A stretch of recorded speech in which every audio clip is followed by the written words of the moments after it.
When you look at 2020,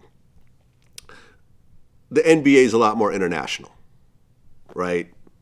I mean, yes, you had guys like Muggsy Bogues that they would bring in from other countries and put them in the league, but now they are really scouring the planet for every, top-notch player, every 7-footer they could find. And, you also, China was not where it was back then in terms of, basketball and so forth. So you just have, a bigger pool of people to choose from.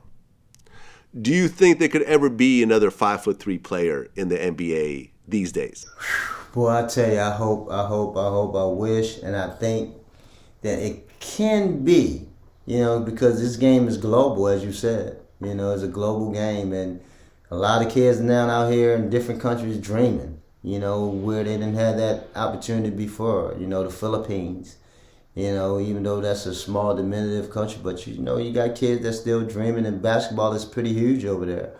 So you never know what may happen, like China in these countries. We got probably over 140, 50 international players in our league right now, and knowing that the game again is global. India, so many people are dreaming, kids are believing that I see somebody like me now. That I can possibly become that guy. And it's now a guy that's now living in Ukraine, somewhere in Serbia. And, it's just amazing that where the game has gone. And, but that's rightfully, that's great for the game. Because again, the talent, the pool of talent that's out there, as you said, scouts are going everywhere looking to find talent, and because that's where it is, and talent is there, they will find you. When you gotta love it, you gotta love what Commissioner Adam Silver has done with the game. And again, one point, sometime in our future, maybe in my mind, but this game is gonna be an international game. It's gonna be a global game where you're gonna have leagues over in Europe and as well as over here in the States. And then we're going to have a global championship to see who's the global championship of the world. Yeah, who would have guessed during your time that someone like a Yao Ming would just pop up out of nowhere at 7'6"? Like I remember there's that famous picture with Shaq and Yao Ming. Uh-huh. And Shaq looks like a little man next to him. Right? And I remember when I first met Shaq, I remember looking at him going like, "You're the biggest human being I've ever seen in my entire life. You don't even look human. You look like a giant from a movie." And yet standing next to Yao Ming, he looks short. I know. So you just never know where these guys are going to pop up from. No. And and someone like a Yao Ming, like I remember I was talking to John Sally. I was talking about James Harden. I said, "Do you think James Harden's going to leave the Rockets?" He said, "No." He said, "The reason is because of China. And the Rockets are so significant in China because of Yao Ming that that team is just so important, and they're going to keep their top player no matter what."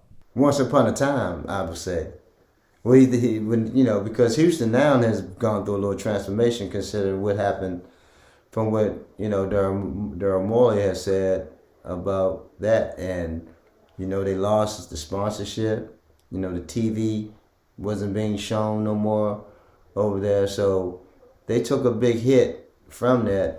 And so I don't know if that's the same case with Houston with James Harden, because now of course he's asking for a trade, wants to get out. I know he got 2 years left on his contract, but again, China was huge for that market for Houston.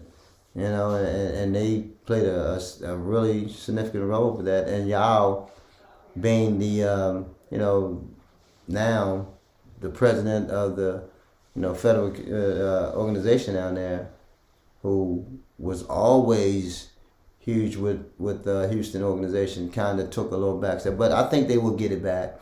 And but players like Yao Ming and here you Mirasan, the stature of those guys, when Muggsy Bogues, we thought that was it. And then here it is, you get the frame, not only the height, but the frame as a Shaquille O'Neal, and that's something that's, I don't know, going to see that recently. I mean, anytime soon, because centers seem to be disappearing here lately. But you got Anthony Davis, but Anthony Davis is, he's one of those agile centers.